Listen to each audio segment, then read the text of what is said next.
প্রশ্ন করেছেন সূরা বাকারার 105 নম্বর আয়াত অনুসারে আল্লাহর চেহারা আছে।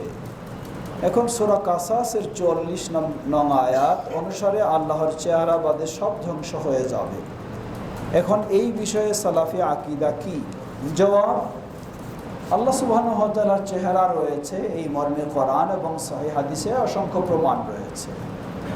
তাই আমরা বিশ্বাস করব আল্লাহর চেহারা রয়েছে, যেমন সেই মহান আল্লাহর জন্য হওয়া শোভা পায় সেই ধরনেরই আল্লাহর চেহারা। তার ধরন গঠন আমরা জানি না, একমাত্র আল্লাহই জানেন।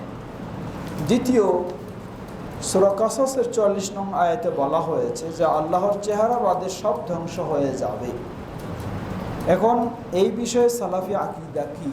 জবাব, আল্লাহর চেহারা বাদে সব ধ্বংস হয়ে যাবে এর অর্থ নয় যে আল্লাহ সুবহানাহু ওয়া তাআলার চেহারা বাদ দিয়ে বাকিগুলিও ধ্বংস হয়ে যাবে, নাউযুবিল্লাহ, এটা কখনো নয়।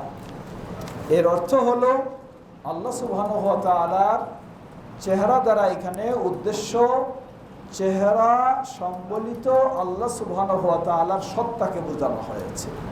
এজন্য বলা হয় হাদ আল মুরাদু বিহি আদ-দাত মা ইসবাতি সিফাতিল্লাহি আল-ওয়াজহ, অর্থাৎ এর উদ্দেশ্য হলো আল্লাহ সুবহানাহু ওয়া তাআলা ব্যতীত সব কিছু ধ্বংস হয়ে যাবে। কোন আল্লাহ ব্যতীত? যেই আল্লাহর কি রয়েছে? চেহারা রয়েছে। এটি হলো সেই আয়াতের সালাফদের ব্যাখ্যা।